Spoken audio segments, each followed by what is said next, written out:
Thanks for tuning into this week's episode of the We Got It podcast. Oh my goodness. It just keeps getting better this season. The beginning of February it felt like a dark time in my It life. does. It seems like a long time ago now, It does honestly. feel like so long ago. This week was so fun. So great. fun. I mean, how can you not walk away from this week and the only moment living in your mind be Celine Dion singing as that ball goes through the hoop as time expires against Maryland? I mean, it could not get more storybook, more March than that. Right. Before we even got to March, we got 2 extra days of March, basically. Yeah, absolutely. Thank you, Trey Holloman, for giving us 2 extra days of March. So good. In this household, March is a season of celebration. So much good basketball. The NCAA Tournament Selection Sunday, as much as we sometimes hate that process. The Big Ten Tournament, it just does not get more college basketball than March, especially if you are a Spartan. And we're going to get into all of it. We're going to kind of recap these first few and maybe extra days of March for you and kind of set up where do we think the Spartans are going to go and kind of how are they set up for the NCAA tournament. By the way, the We Got It podcast is an official podcast of Spartans Illustrated. And Spartans Illustrated is really just your hub for all things Spartan sports, recruiting. Especially this time of year, there is just endless amounts of... And this week. Content available. Yeah. Just to be, I know me and Abby can't get enough MSU content. I'm sure you guys are the same. So make sure to head on over to Spartans Illustrated to just catch up and keep up with all that's happening in Michigan State athletics, not just with Spartan basketball, but with hockey, with women's basketball, even baseball. There's a baseball article that dropped today. So check that. Seems wild that it's that time of year, but yeah, it's coming up quick. Check it out. As always, if you guys could continue to support us by interacting with us on social media, giving our YouTube and Spotify pages follows, helps us bit of love. Helps us get the content out to more and more Spartan fans is really our goal for this podcast. We absolutely love being part of the Spartan community. And one other company that's part of this Spartan community is Nudge Printing, which if you have been drooling over our absolutely sick sweatshirts, you know where we got them now. All jokes aside, we have had just such a positive experience with them, with their customer service, with the quality of their items. They were so kind and sent us over a little gear. So we're going to be rocking it out pretty much for all upcoming episodes because we are fitted out now. I love it.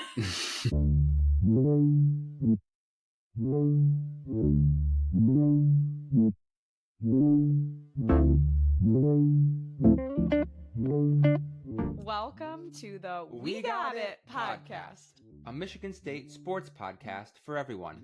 We're Jonah and Abby, a husband and wife who's probably a little too obsessed with Spartan sports. And we want to share a little bit of that obsession with you, from casual fans to die-hard bleed green fanatics. And we want to make following Spartan sports easy, enjoyable, and engaging for everyone. Go green!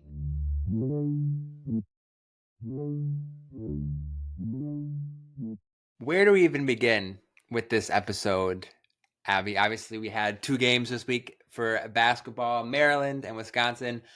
Both victories. Obviously, Wisconsin is more recent in our mind. It happened this past weekend. But how do you not start off by talking about... I already did, yeah. The half-court buzzer beater. Not half-court, 3/4 of the court buzzer beater. By Trey Holloman.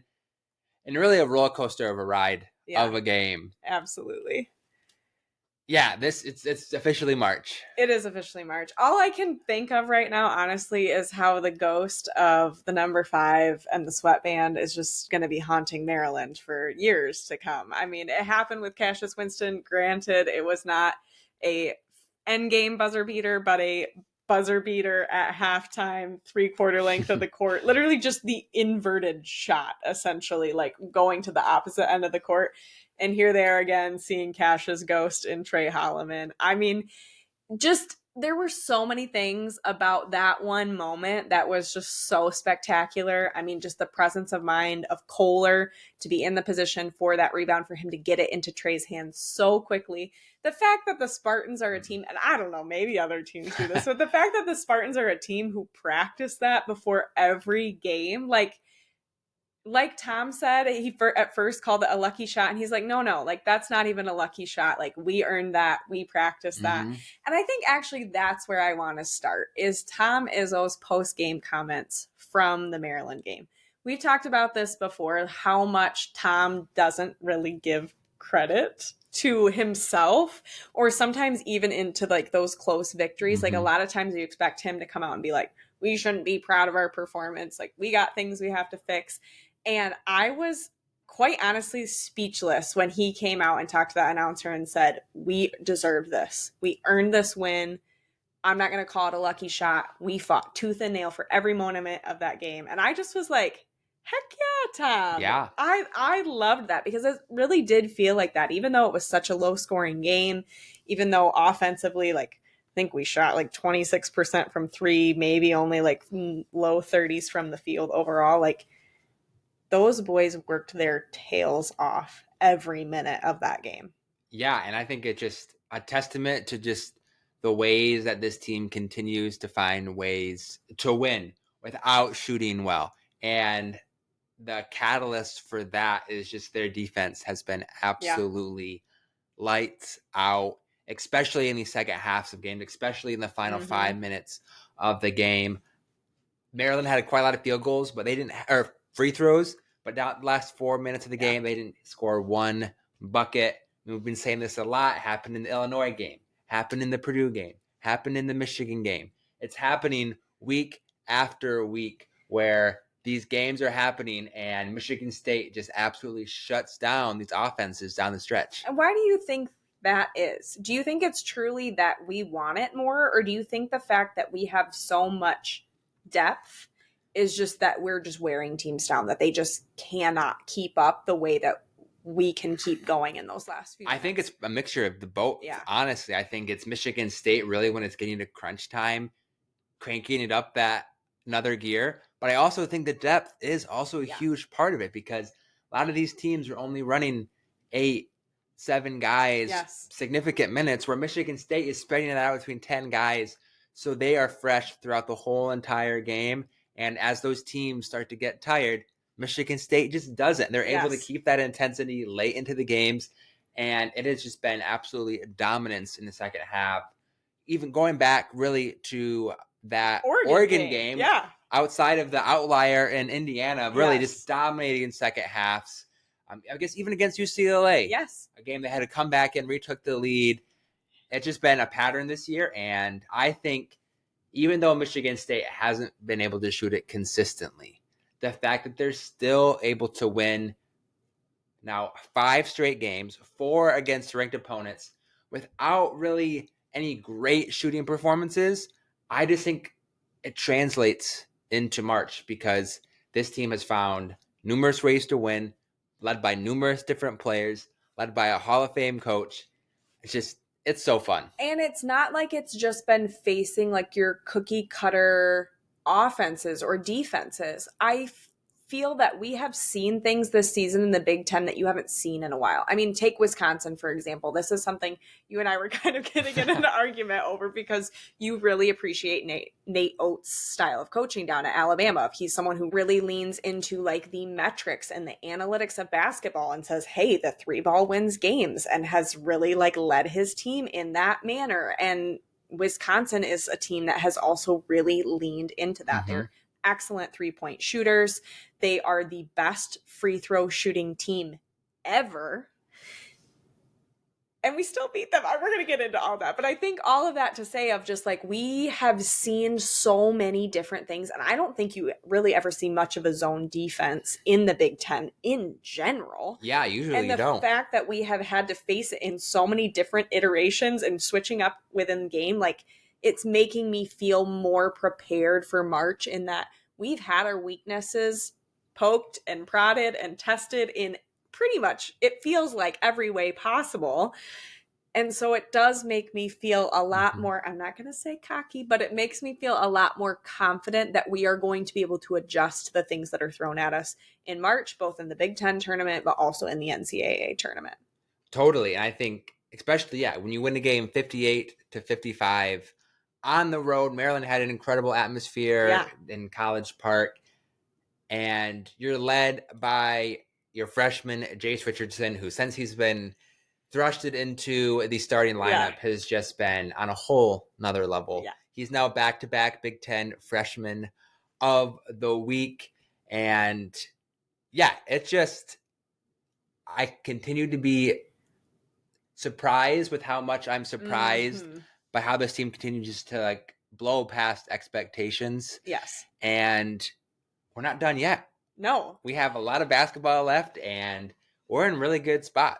Here's my issue with having to have a podcast about this team, and I am not complaining. I am saying this with a smile on my face, is all the time I'm constantly thinking about, like, okay, we're making this for listeners. We want you all to have a good experience while you're tuning in. And I feel so freaking chaotic when we're recording because I can't ever just focus on like one person, even in a game, let alone a week when we've got a couple games to cover. Because like, if you even look at the box scores from the game against Maryland, the game against Wisconsin, you've got completely different storylines and completely different leading scorers. And like, it's just, how do you weave together a narrative that is consistent besides us just saying till we're blue in the face, like, this team has depth and a different guy steps up every day. And I want to give Jaden Akins his moment. Yeah. Because it's been a while since he's really had his moment. And by good golly, he had it on Sunday.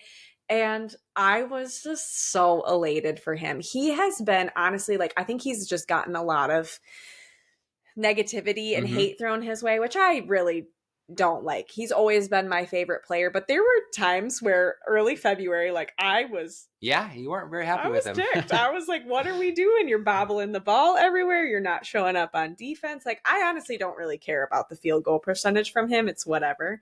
But I have been so impressed with his ability to put himself second and elevate other people on his team. He's been so humble about his struggles. I feel like it's got to be so hard when you're a veteran player on a team, you're really struggling offensively, getting shots to fall, to still like support and champion and cheer on your guys who are really having a lot of success. And I think that's a quality about Jaden that is super underrated. I think there are players from the last few years who, if that was happening to them, would not handle it with the sort of grace that he has. And so I just loved it when he absolutely went off on Sunday, back to back threes into a 2. I mean, he was looking like Trey Holloman out there.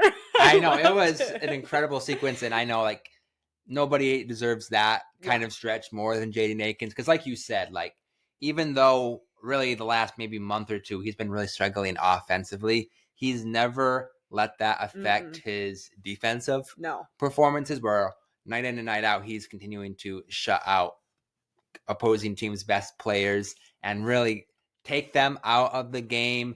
I know Tanji for Wisconsin, one of the leading scorers in the Big Ten, was held to 11 points, didn't score a basket in the second half. Wow, that's awesome. And even though he's been struggling, like you said, he's still been elite on the defensive side of the ball. So it's been awesome, or it was awesome to see that he was able to have that performance against Wisconsin, going off for 19 points. And he had 8 rebounds. Yeah. This is what I'm saying. Like, he shows up on both ends of the court. And I think that's something we talked about this last episode. You're not going to see that in the stat line. You're not going to see it in the box score. It's just the way that he has shown up and performed in that way.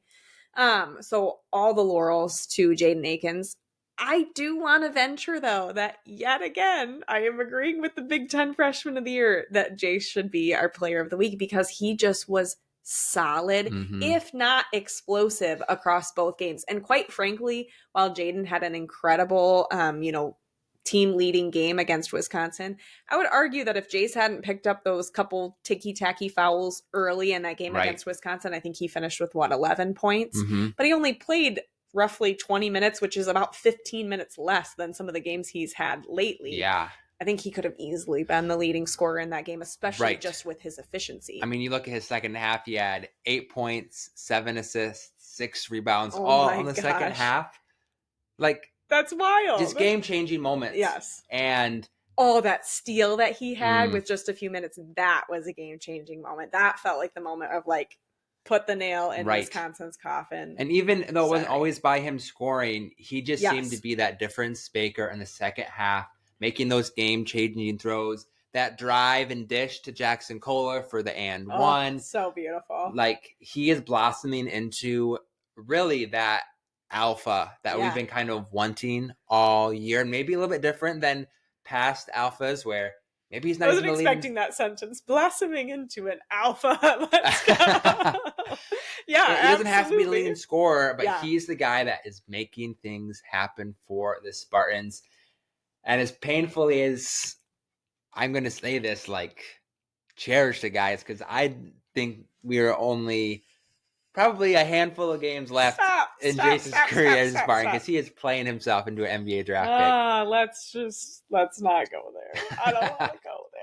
Maybe he'll be like a Miles Bridges and just absolutely shock us and come back for a second year. Hopefully that's the only thing he's like Miles Bridges in, but I just, let's not talk about it anymore.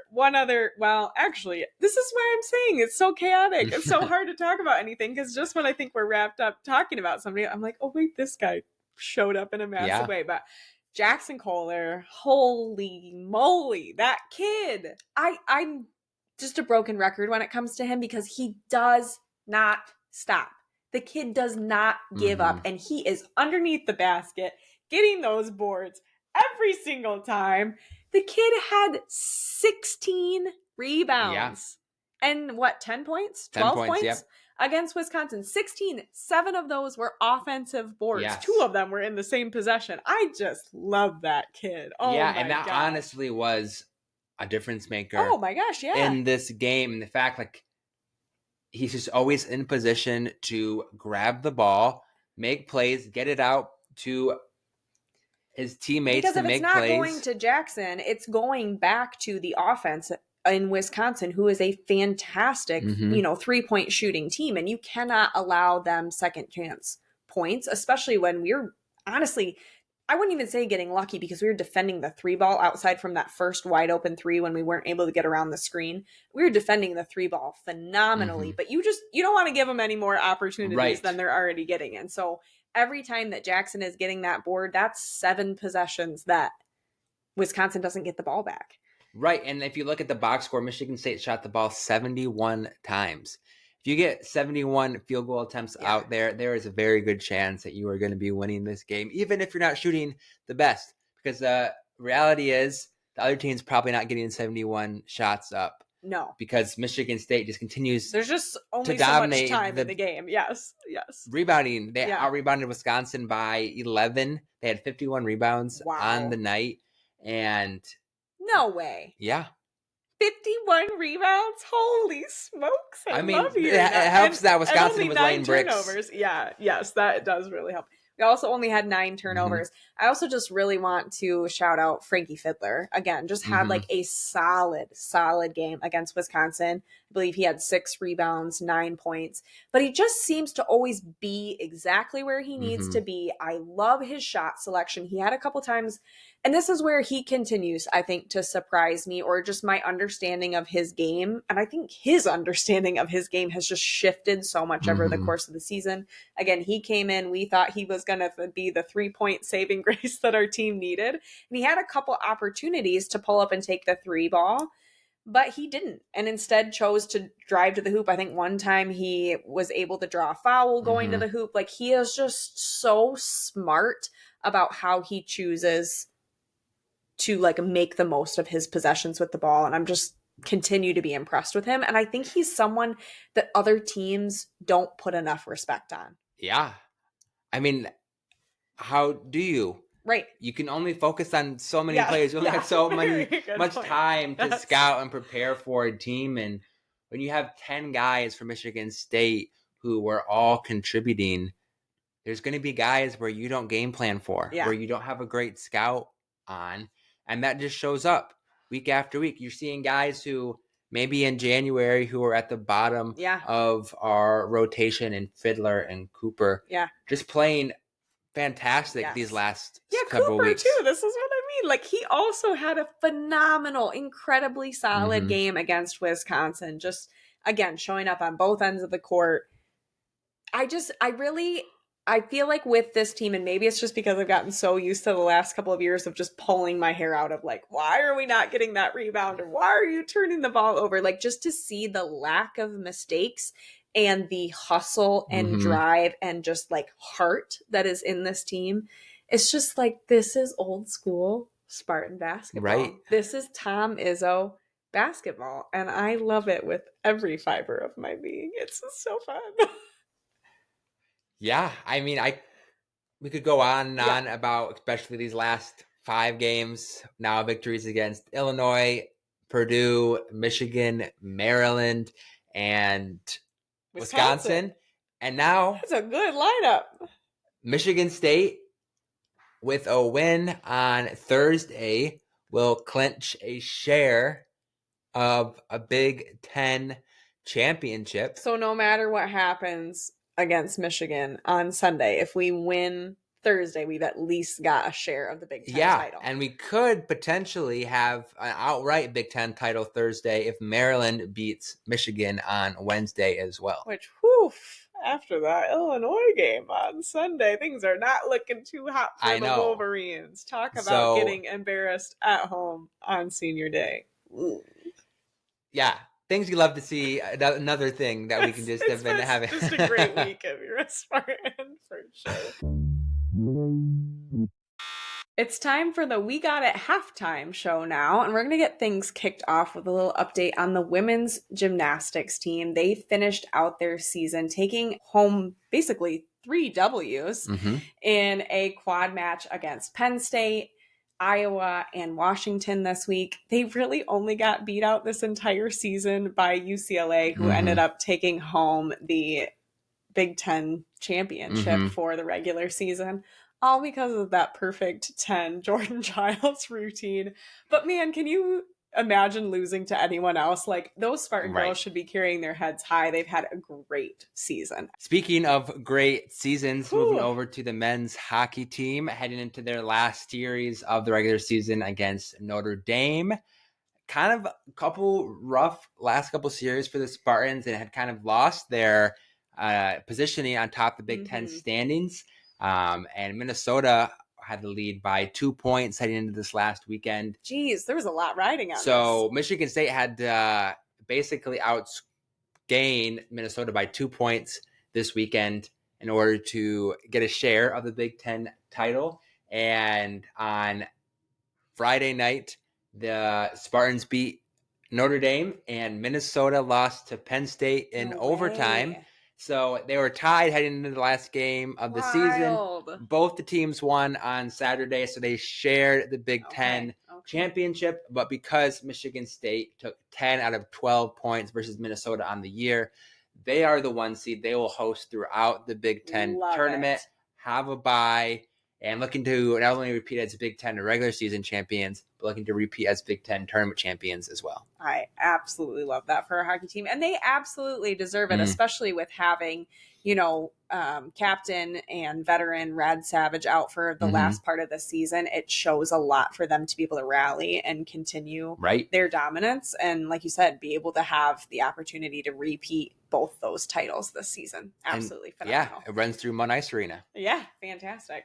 And last but not least, your ladies Spartans basketball team had another fantastic week. While they took a loss from Ohio State early in the week, Theron Halleck had a career high with 5 for 5 from the 3-point line. She absolutely deserves a shout out for her performance.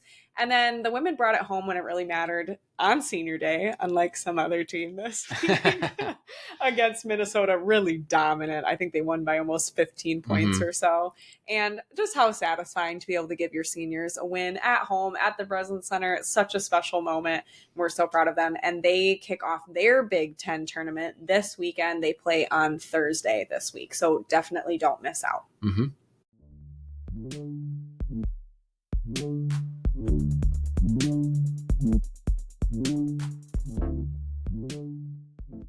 So for this week's We Got It Covered segment, I'm going to shamelessly plug Jonah here for a minute.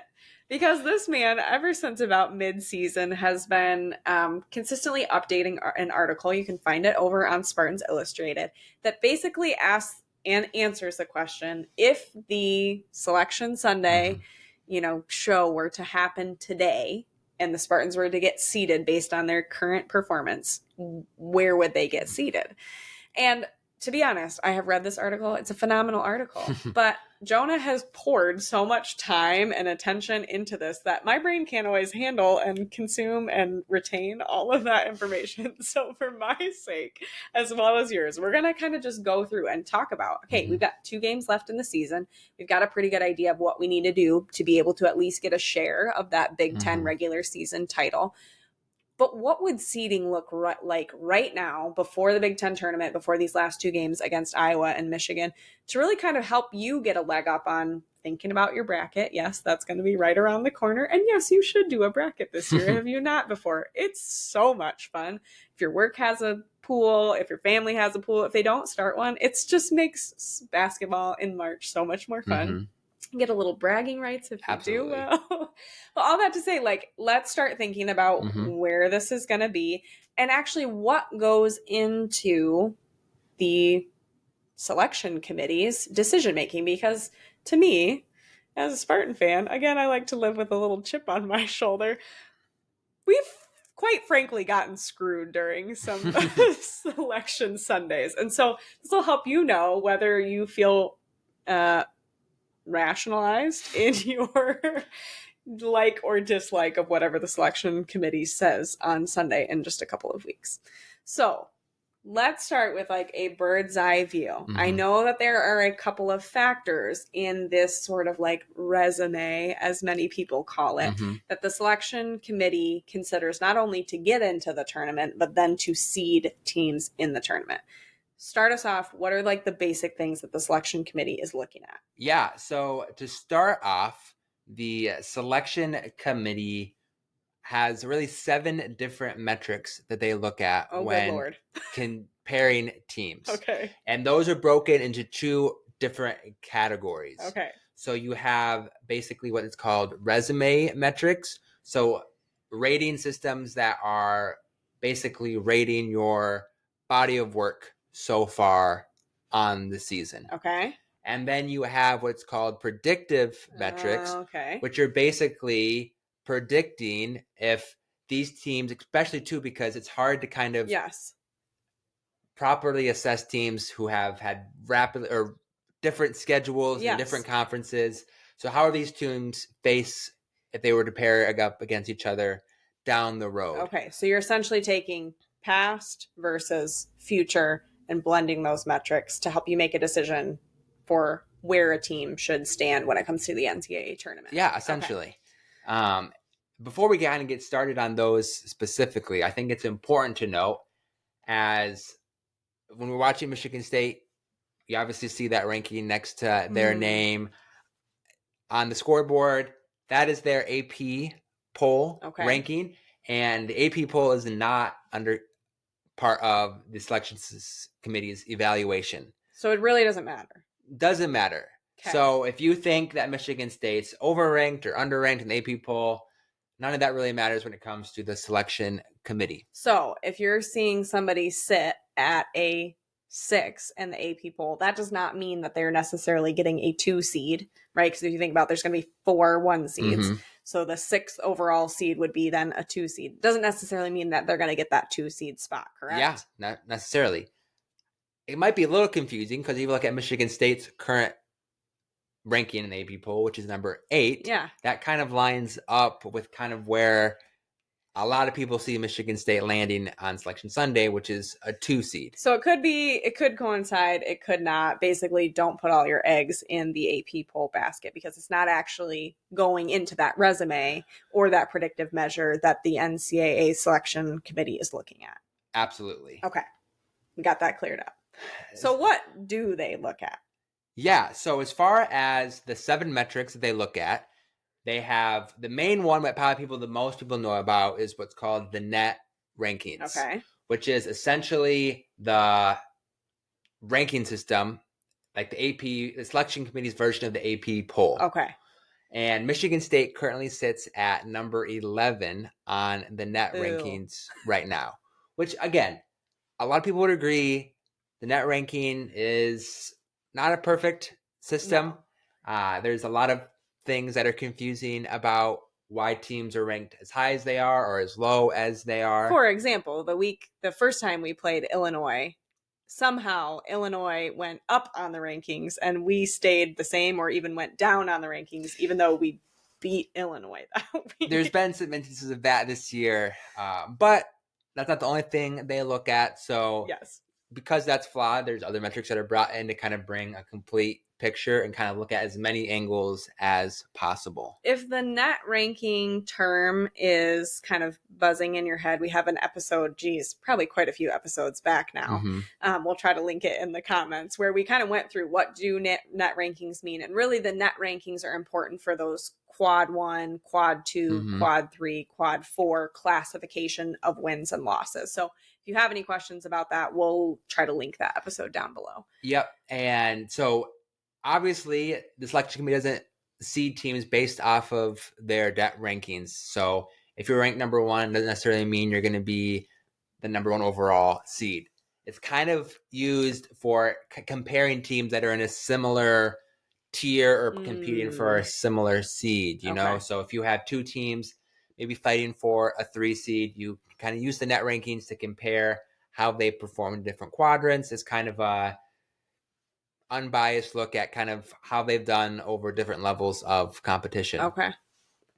So then you have the resume metrics for the selection committee, and those are 3 different ranking systems, which are the strength of record, which is based off of ESPN's Basketball Power Index. Okay. You have wins above bubble, which is based off of the net rankings. And then you have what's called KPI, which is the Kevin Pauga Index, which is actually a ranking system that has been developed by Associate Athletic Director at Michigan State that basically gives each individual game a score based off of the opponent's win percentage, the stats like that, and have a cumulative score throughout the year to kind of see how you've done versus teams with blank win percentage. Okay. So you're essentially looking at strength of schedule. Mm-hmm. Wins above bubble is basically, from my understanding from reading your article, is if a bubble team, so a team who may or may not get into the NCAA tournament, they're kind of riding that line of will they, won't they? If a team at that level were to play in this game, they would win this game this many times out of 100, we'll say, right? So if you are doing better than that wins above whatever a bubble team would, if they play that game 100 times, a bubble team wins it 50. If you are wins above bubble at 75, you're doing better than that bubble team. Right. So essentially, I think Michigan State's wins above bubble right now is total throughout the season, like 7.6. Wow. So essentially the team that's like 35th in the net rankings, if they were to play Michigan State's schedule, they would have essentially 7.6 less wins than Michigan State. And if you're thinking, wait, 35 teams, I thought there's 64, 68, depending on how you look at it, teams, it's because you're going to have those conference tournament champions who are getting auto buys into the tournament. Right. Just to clarify that. So you've got strength of schedule, essentially. You've got, hey, based compared to an average team, this is how much better we're doing. Right. And then you have basically, we talk a lot about like Ken Pom, Bart Torvik, that's talking about all of these tempo-free statistics and predictive analytics and all these things. Like in my mind, this KPI is kind of boiling down some of those essential elements and saying, hey, this is what you're matching up against in these opponents, correct? Yeah, and the difference between KPI and wins above the bubble is while wins above bubble kind of adds those scores for a number, KPI averages what your basically game score is for the season. I think the highest you can get is like 1.1 and the lowest you can get is negative 1.1. So if the team, I don't exactly know what Michigan State's average game score is, but I think it's somewhere like near 0.6. Okay. Um, So as long as we're in that positive and towards that upper limit. right, which we're I think probably right now sitting their pretty KPI is the 7th best well. in Wow. the country. I will take that. While their wins above bubble and strength of record are both number 8 right now. Okay. So, which makes sense why we're kind of sitting consistent with that AP poll of about 8th in the country. Right. I think for Michigan State, obviously with a couple more games left to go, I think you could see those resume metrics bump up maybe a little bit higher, maybe towards that 6 or number 5. Unfortunately, I think for Michigan State, the top 6 teams, there's kind of a separation really between top 6 teams right now and number 7, Michigan State. So I think Michigan State would really have to run the table, and those other teams would have to really falter for them to maybe bounce into that 1 seed. But kind of what's holding Michigan State back is they're not getting quite as much love when it comes to the predictive rankings. Interesting. So right now in the Ken Pom rankings, they're 11th. Bart Torvik rankings, they are 15th. And then I believe they are 12th in the BPI right now as well. So BPI, that's not a term that I think we've introduced to our listeners before. Can you walk us through that a little bit? Yeah, so I don't exactly know the methodology exactly for BPI, but it's essentially like the selection committee's version, right? Of like Ken Pom or Bart Torvik? No, so BPI is ESPN's basketball power index. It's developed by ESPN. We talked about that earlier. Yeah, so it's related to obviously strength of record, which is another one of the metrics that is used. If you're lost, you're not alone. This is why we're doing this. And also, you don't have to understand all of this to be able to enjoy the game of basketball. But if you're just curious, because it sometimes can seem so like biased what goes into the selection committee's decision-making process. Right. And I'm not saying that it's still not, and that, you know, Vegas isn't having an impact on these things. But it is interesting to hear like all these different quote unquote, you know, quantitative measures that are going in to help determine seeding and whether or not you get into the tournament. Yeah, and I think the thing that's important is not that you have to have all these 7 metrics memorized, know exactly what they mean. That's not going to be your homework. I think the reality is, though, most fans maybe heard of 1 or 2 or 3 of these rankings. I don't think probably most people know exactly all that the committee can consider when making the bracket. So I think you see online all the time, X team is ranked this in Ken Pom or this in the net. How are you seeding them at this? Right. And the reality is the selection committee isn't just going to be looking at that ranking. Yeah. So if they are 12th in Ken Pom, but they have number 1 wins above bubble, like that's going to kind of affect how a team is. And a lot of times you'll see teams that have pretty different or there's a big disparity between their predictive measurements and their resume metrics. So why do you think Michigan State is getting such little love when it comes to those predictive analytics? I think when you look at their defense, I believe both Ken Pom and Bart Torvik have them as the number 5 defense in the country. As it should be. Heck yeah. I think there's kind of 2 reasons for that. Michigan State's offense isn't the most efficient, especially from a field goal efficiency perspective. And also, the top of college basketball this year is really maybe some of the best that we've seen in a long time. You really have 7 teams, I would say, on a given year, where if you look at their rankings and metrics, would be deserving of a number 1 seed. And now this year, obviously, you're only going to have 4 of those really 7 or 8 teams that would probably be deserving in most years. Yeah. And I think that's... So you're saying in past years, you're not going to have 7 or 8 teams that are all deserving of a 1 seed. But you're saying this year, there's like 7, 8 teams that all, in compared to another year, probably could have had that 1 seed spot. Is that Absolutely, what you're saying? Yes. But yeah, there's a lot that goes into the selection committee. Hopefully this was at least somewhat helpful and not more confusing. I think maybe just for my brain. The bottom line is there's a lot that the selection committee looks at. And there is a lot that too is unknown as far as what do they weight more when maybe a team's predictive metrics and resume metrics don't exactly line up. Kind of like Michigan State, where they're really inside that top 10, that 7th for resume, but maybe 12th, 15th in predictive. And this is where it's always going to be so hard, because when you have conferences where you're playing, I mean, this is one of the benefits of now expanding the Big Ten, because we were still playing 20 conference games before we added 4 more teams to our conference. Now you are actually getting to see how you stack up against more teams within conference play, but you're still going to have 20 games of conference play. And almost all your non-conference games are going to be early in the season when your team is untested, when they have not played together very much. And so this is the beauty of the NCAA tournament, right? Is that the selection committee doesn't get to decide who wins games. I mean, maybe they do again. Who knows what role Vegas is playing in all of this. But they get to determine seeding, and it's up to the individual teams to show up, to scout their opponent well, to play the best basketball that they can absolutely play against that team. And I think this is why I'm feeling so much more cool that I'm not going to be sweating on Selection Sunday. Not just because I'm not worried that we're not going to get in the tournament, or I'm not even like sweating, do we get a 2 seed or a 1 seed?